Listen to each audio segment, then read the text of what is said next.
রাজশাহীর পুরনো এক প্রান্তে দাঁড়িয়ে আছে মালঞ্চ ভিলা। শতবর্ষী এই বাড়িটি বহু বছর ধরে খালি। মানুষ বলে ওখানে কিছু একটা আছে, অদৃশ্য, অলৌকিক। তন্ময় সদ্য পাশ করা এক আর্কিটেক্ট হেরিটেজ প্রজেক্টের কাজ নিয়ে পৌঁছায় ওই বাড়িতে। যুক্তিবাদী মন, ভূতে বিশ্বাস নেই তার, ভাবে সবই বোধহয় গুজব। বাড়িতে ঢুকে সে দেখতে পায় ধুলো মাখা ঘর, কিচিরমিচির শব্দ করা কাঠের সিঁড়ি, কিন্তু ড্রয়িং রুমে কিছু একটা অদ্ভুত। একটা বিশাল আয়না, 6 ফুট লম্বা, কাঠের ফ্রেমে খোদাই করা অলঙ্করণ। ওটা যেন তাকিয়ে আছে তন্ময়ের দিকে।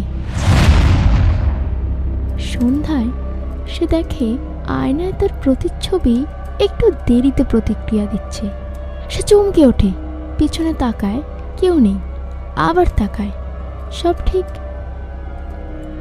রাতটা সেখানেই কাটানোর সিদ্ধান্ত নেয় সে। কিন্তু রাত 2টোর দিকে হঠাৎ দরজার শব্দে ঘুম ভাঙে। দরজা খোলা, অথচ সে বন্ধ করেছিল।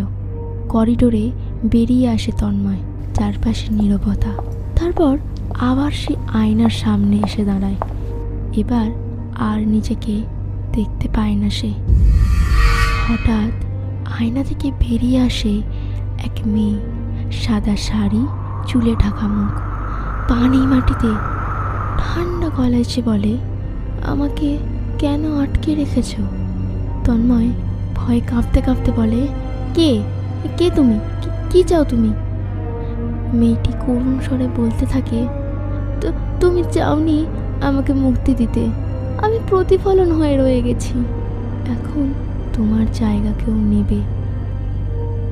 আয়না যেন টানতে থাকে তন্ময়কে। সে পালানোর চেষ্টা করে, পড়ে যায়, উঠে আবার দৌড় দেয়। কোনোভাবে বাড়িটি থেকে বেরিয়ে আসে সে। পরের দিন সে সব বলে পুলিশকে। ওরা বলে, আয়নাতে কিছু নেই, তুমি হয়তো কল্পনা করেছ। তবে তন্ময় জানে সে যা দেখেছে তা সত্য।